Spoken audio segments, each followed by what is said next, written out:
This is question 5. We're asked to find the set of values for x for which a 6x minus 7 is less than 2x plus 3, b 2x squared minus 11x plus 5 is less than 0, and c for both 6x minus 7 is less than 2x plus 3 and 2x squared minus 11x plus 5 is less than 0.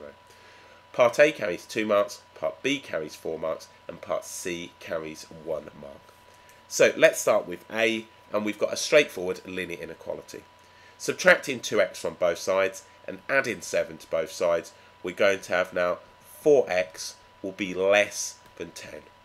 Dividing both sides of the inequality by 4, we're going to have x will be less than 10 over 4, or we could write 5 over 2. In part B, we need to factor this quadratic, and we can factor this now as 2x minus 1 multiplied by x minus 5, and that will now be less than 0. So we can see we have the critical values here of 1/2 and positive 5. I'm just going to draw a quick sketch up. We're interested in this when it's less than 0. So we're going to have our parabola, and we're just going to go ahead and put these values on. So the parabola looks something like so.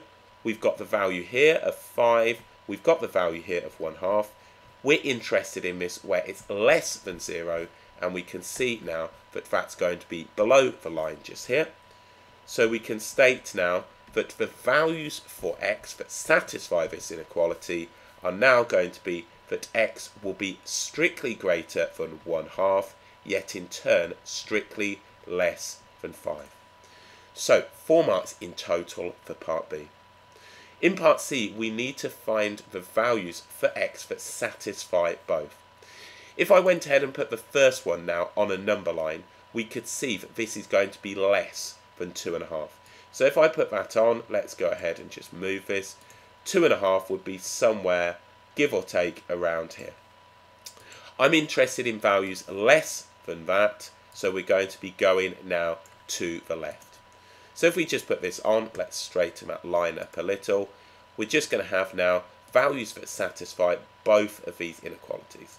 So if we put that there, that's the first one, and we can see now that x is going to be less than 5 over 2. We're looking for now the area where we have both the line and the shading, and we can see that that is when x is going to be strictly greater than 1/2, yet in turn strictly less than 5 over 2, or 2.5. So all 3 parts done, and in total we've got 7 marks.